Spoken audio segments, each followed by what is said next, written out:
के जवानों, दुश्मन दरबार साहिब के अंदर हैं, हमें उसको खत्म करना है। टकसाल की कोई भी मांग होगी वो पंजाब सरकार के द्वारा पूरी की जाएगी। संत जरनैल सिंह मुझे कहें मैं मंजूरी दूंगा, वो जो कुछ मांगना चाहें मांग सकते हैं। बादल साहब ने फरमाया है कि टकसाल की कोई भी मांगे होंगी पूरी की जाएगी। मैं बादल साहब का धन्यवाद करता हूँ। बस इतना ही कहना चाहता हूँ कि दमदमी टकसाल कोई मांगने वाली संस्था नहीं है। चारों तरफ माहौल सुनसान और शांत हो गया। स्टार का अंजाम ये हुआ कि भिंडरावाले मारा गया। इस ऑपरेशन में अकाल तख्त पूरी तरह से तबाह हो गया। भिंडरावाले संत के जीवन की कहानी क्या था मिशन ब्लू स्टार, आइए जानते हैं इस वीडियो में। स्वागत है आप सबका हमारे चैनल हैप्पी बॉन्डिंग पर। हमारा आज का टॉपिक है भिंडरावाले संत के जीवन की कहानी। तो चलिए दोस्तों बढ़ते हैं हमारे टॉपिक की ओर। भिंडरावाले संत जरनैल सिंह बराड़, जिनका जन्म 2 जून 1947 को हुआ। उनके पिताजी का नाम जोगिंदर सिंह बराड़ और माता जी का नाम निहाल कौर था। संजी गांव भिंडरा कला जिला मोगा पंजाब के रहने वाले थे। संत जी शांत स्वभाव में रहने वाले प्यारे सिख थे। वो अपना ज़्यादा समय गुरु की सेवा में बिताते। कभी वो लंगर की सेवा निभाते तो कभी पाठ करते रहते थे। वो अपने आप में मस्त रहते थे। वो कई कई दिनों तक खाना नहीं खाते थे, बस पाठ करते रहते थे। एक दिन उनके किसी सिख भाई ने संत करतार सिंह जी को बताया कि जरनैल सिंह कई दिनों तक खाना नहीं खाते हैं, बस पाठ करते रहते हैं। संत करतार सिंह जी जो दमदमी टकसाल के मुखी थे, एक दिन संत करतार सिंह जी ने उन्हें अपने पास बुलाया और उनसे पूछा, जरनैल सिंह, क्या ये सच है कि तुम बहुत दिनों तक खाना नहीं खाते हो? संत जी ने हाँ में सर हिलाया। संत करतार जी इस बात से काफ़ी नाराज हो गए। उन्होंने कहा, गुरुओं ने हमें लख खुशियों पातशाहियों का वरदान दिया है, तुम ये पखंडबाजियां क्यों करते हो? ये हमारी परंपरा नहीं है।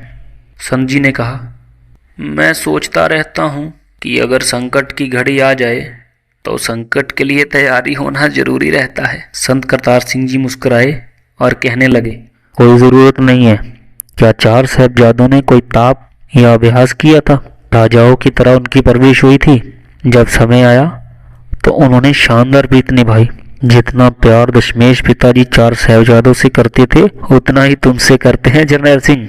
उसके बाद संत जी ठहराव में रहने लगे। भूख प्यास और नींद पे उन्होंने काबू पा लिया था। कुछ समय बाद संत करतार सिंह जी एक कार एक्सीडेंट में चल बसे। अब टकसाल मेंबर ने फैसला लिया कि टकसाल के नए मुखी कौन होंगे। संत जरनैल सिंह और भाई अमरीक सिंह में से किसी एक को मुखी बनाने का फैसला हुआ। भाई अमरीक सिंह संत करतार जी के बेटे थे। टकसाल मेंबर ने संत जरनैल सिंह जी को टकसाल का मुखी घोषित कर दिया। 2 दिन बाद सब संत करतार सिंह जी की श्रद्धांजलि के लिए चौक मेहता में इकट्ठे हुए। ये अगस्त 1977 का दिन था, जहां हजारों की भीड़ थी। पंजाब में उस समय अकाली दल की सरकार थी। केंद्र में जनता पार्टी की जीत हुई थी और इंदिरा गांधी की हार। प्रकाश सिंह बादल भी संत करतार सिंह जी की श्रद्धांजलि के लिए आए थे। बादल साहब स्टेज पे बैठे हुए थे। थोड़ी देर बाद वो उठे और उन्होंने संत करतार सिंह जी को श्रद्धांजलि दी। माइक पकड़ा और बोले, मेरे मन में टकसाल की बहुत कदर है। करतार जी चलती फिरती एक यूनिवर्सिटी थे। इस समय संत जरनैल सिंह जी के ऊपर टकसाल संस्था की काफ़ी भारी जिम्मेवारी है और मैनू यकीन है कि उसे सफलतापूर्वक ये निभाएंगे। टकसाल की कोई भी मांग होगी वो पंजाब सरकार के द्वारा पूरी की जाएगी। संत करतार सिंह जी के नाम पे किसी यूनिवर्सिटी में चेयर स्थापित करनी हो या कोई संगीत विद्यालय स्थापित करना हो, संत जरनैल सिंह मुझे कहें मैं मंजूरी दूंगा। वो जो कुछ मांगना चाहें मांग सकते हैं, मैं अभी पूर्ति का ऐलान करूंगा। इतना बोल के वो बैठ गए। सब लोगों ने श्रद्धांजलि दी और आखिर में संत जी उठे। संत जी कभी स्टेज पर बोले नहीं थे। माइक के पास आए और बोले, वाहेगुरु जी का खालसा तेरे वाहेगुरु जी की फतेह। आप सब इतने टाइम निकाल के आए, सबका धन्यवाद करता हूँ। पंजाब सरकार का भी धन्यवाद करता हूँ। बादल साहब ने फरमाया है कि टकसाल की कोई भी मांगे होंगी पूरी की जाएगी। मैं बादल साहब का धन्यवाद करता हूँ। बस इतना ही कहना चाहता हूँ कि दमदमी टकसाल कोई मांगने वाली संस्था नहीं है। ये तो दशमेश पिताजी की टकसाल है, जिसकी सेवा के लिए मेरे जैसे अनेक आए हैं और आते रहेंगे। हमें गुरु साहिब ने अनंत छान के मालिक बनाया है। मैं कहना चाहता हूँ कि अगर बादल साहब की सरकार की कोई मांगे होंगी वो हमें बताएं, हम अभी उनकी पूर्ति का ऐलान करेंगे। इस बात से प्रकाश सिंह बादल काफ़ी नाराज भी हुए। वहीं बैठे पत्रकार, कैमरे वालों में काफ़ी हलचल हुई। संगत को एहसास हुआ कि जरनैल सिंह नाम का ये सिख कोई आम सिख नहीं है। इस दिन के बाद बादल साहब ने अपनी नाराजगी दिखाना शुरू कर दी। अमरीक सिंह जी को इस बात की नाराजगी थी कि उन्हें टकसाल का मुख्य मेंबर क्यों नहीं बनाया गया। भाई अमरीक सिंह टकसाल की गाड़ियां लेके अकेले ही अमृत प्रचार के लिए निकल जाया करते थे। संत जी की परवाह वो कम ही करते।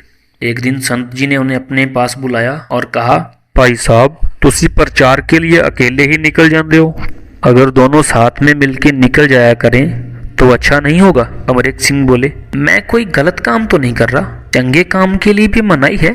संत जी बोले, चंगा काम कर रहे हो, मैनू पता है, धर्म के काम कर रहे हो, इसीलिए बोल रहा हूँ दोनों साथ में चले जाया करेंगे। बुरे काम तो अकेले शुभ छुपाके किए जाते हैं, आप धर्म का काम करते हो, साथ मिलके करना चाहिए। अमरीक सिंह जी चुप हो गए। संत जी बोले, जितना प्यार पिताजी आपको करते थे उतना ही मुझे करते थे। ये तो संगत का फैसला था। मेरे जैसे साधारण बंदे को दस्तार सजाई गई। तनु अगर अलग चलना है, टकसाल की जितनी चाहे उतनी गाड़ियां ले लो, टकसाल के पास जितना पैसा है सब ले जाओ। अगर तुसी बोलोगे तो मैं आप जिन्हों बाहर जमीन खरीद देता हूँ, वहां बैठ के टकसाल की सेवा करते रहना। यहाँ जो होगा मैं वो देख लूंगा। इतना बोल के संत जी ने अमरीक सिंह जी को बाहों में भर लिया और नम आंखों से कहने लगे, मेरी विनती है, मेरे तो वक्त ना हो, हम दोनों को साथ में देख के पिताजी की आत्मा को शांति मिलेगी। अमरीक सिंह जी की आंखों में आंसू आ गए और कहा, आप मेरे से बड़े हैं, इसके बाद आपको मेरी कोई भी शिकायत नहीं आएगी। इसी दोनों साथ में मिलके काम करांगे। फिर बुरी घटनाओं का वेग तीखी हवाओं की तरह चला। 1978 में निरंकारियों की तरफ से अमृतसर साहिब में सिखों का कत्लेआम और फिर भाई रंजीत सिंह की तरफ से निरंकारी महंत गुरबचन सिंह का कत्ल, इन घटनाओं ने पंजाब की धरती पर भूकंप ला दिया। ये कैसे संभव है कि अकालियों की सरकार हो और 13 सिख दिन दिहाड़े मारे जाएं और कातिल सरकारी सुरक्षा लेके दिल्ली पहुंच जाए। सिखों के अंदर से अभी ये रोज खत्म नहीं हुआ था कि सारे हथियारों को बाइज्जत बरी कर दिए थे। 1981 में एंजेला डिब्रिस नाम की एक लड़की जर्मन से पंजाब आई। वो सिख धर्म पर डिब्रिस कर रही थी। उसने संत जरनैल सिंह जी का इंटरव्यू लेने के लिए इजाज़त मांगी। इजाज़त मिल गई। उसने संत जी से बहुत सारे सवाल पूछे और संतुष्ट हो गई। संत जी के कमरे में गुरु गोबिंद सिंह जी की तस्वीर लगी हुई थी। उसने पूछा, मैंने सुना है सिख धर्म मूर्ति पूजा नहीं करते, फिर ये तस्वीर क्यों? संत जी बोले, मैं पूजा नहीं करता इस तस्वीर की, मैं सत्कार करता हूँ। मुझे ये दशमेश पिता की शहादत याद दिलवाती रहती है। Mission blue star. संत जी अपने साथियों के साथ दरबार साहिब में बैठे हुए थे। वहाँ फौजियों का एक जत्था आया और संत जी को फतेह बुलाई। संत जी ने भी फतेह बुलाई और कहा, कैसे आना हुआ भाइयों? सूबेदार बोला, जी हमारी पलटन अमृतसर आई हुई है, दरबार साहिब माथा टेकने के लिए आए हैं। और हमारे कुछ साथी कहने लगे संत जी के दर्शन भी कर लेते हैं, आपका जिक्र अखबारों में पढ़ा है। संत जी बोले, मैनू मिलने की इच्छा कैसे हुई? एक फौजी बोला, जी आप हमें अच्छे लगते हो। इस फौजी और कुछ और फौजियों ने दाढ़ी काटी हुई थी। संत जी ने कहा, जो अच्छा लगता है उसके जैसा बनने का मन करता है। मैनू गुरु गोबिंद सिंह जी चंगे लगते हैं, उनके जैसा तो मैं बन नहीं सकता, लेकिन उनके जैसी सूरत धारण करने में कोई मुश्किल भी नहीं आती।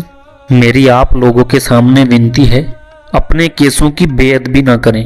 कुछ देर संत जी चुप रहे और फिर थोड़ी देर बाद बोले, थोड़े दिनों के बाद तुसी लोग मेरे पे हमला करोगे। फौजी बोले, नहीं नहीं संत जी, ऐसा कैसे हो सकता है? आपके ऊपर हमला मतलब दरबार साहिब पे हमला। संत जी बोले कि ये तुम्हारे बस में नहीं है, जिनके बस में है वो तैयारियां कर चुके हैं।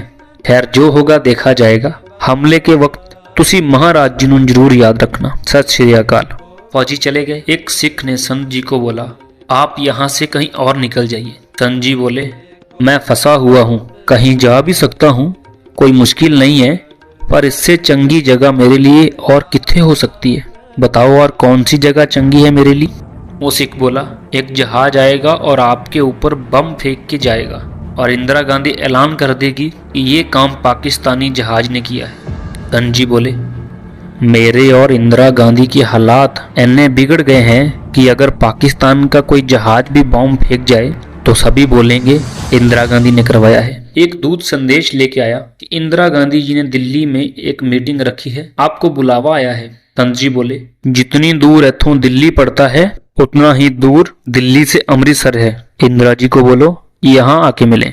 फौजियों की मोर्चाबंदी शुरू हो गई। जुवान सिख लड़के बोल रहे थे, संत जी हम आपके साथ हैं, अगर सरकार ने कोई हलचल की तो हमारे जलवे देखने वाले होंगे।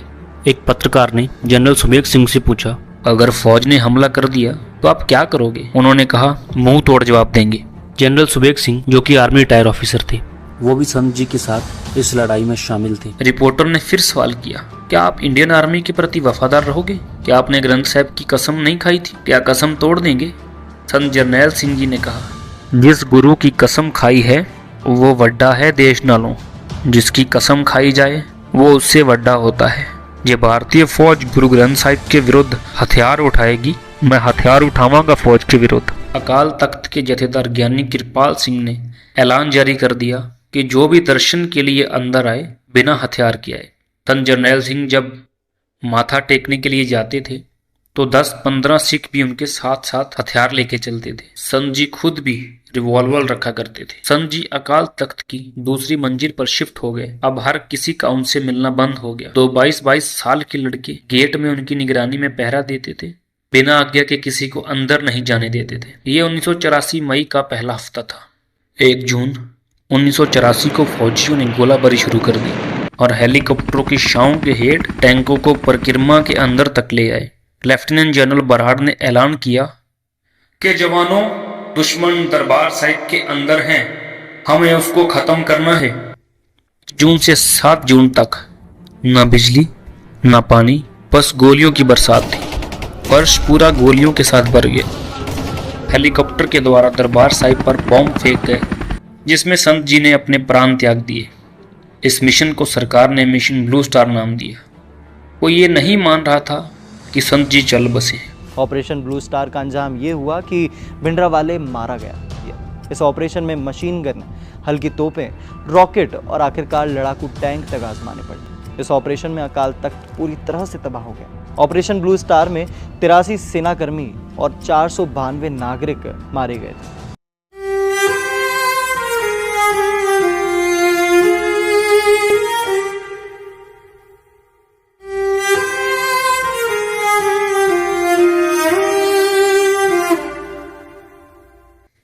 किसी ने उनको श्रद्धांजलि दी और किसी ने उनको आतंकवादी बोला। सिखों ने सब्र का घूंट पी लिया। हजारों सिखों को पकड़कर जेलों में डाल दिया गया। कुछ कसूरवार और कुछ बेकसूर थे। सिखों से लोग नफरत करने लग गए। 3000 सिखों को कत्ल कर दिया गया। 2100 सिखों को दिल्ली में कत्ल कर दिया गया। कोई उनको पानी भी पिलाए तो लोग कहते थे कि यह भी जेल जाएगा इनके साथ। चारों तरफ माहौल सुनसान और शांत हो गया। 31 अक्टूबर को खबर आई कि इंदिरा गांधी को उनके 5 साल पुराने बॉडीगार्ड सतवंत सिंह और बेअंत सिंह के द्वारा गोलियों से भून दिया गया। उन्होंने मिशन ब्लू स्टार और संत भिंडरावाले जी की मौत का बदला इंदिरा गांधी जी को मार के लिया। तो चलिए दोस्तों, आज के लिए इतना ही। अगला वीडियो किस टॉपिक पर चाहिए कमेंट सेक्शन में हमें ज़रूर बताइएगा। आशा करता हूँ आप सब ठीक होंगे। मिलते हैं।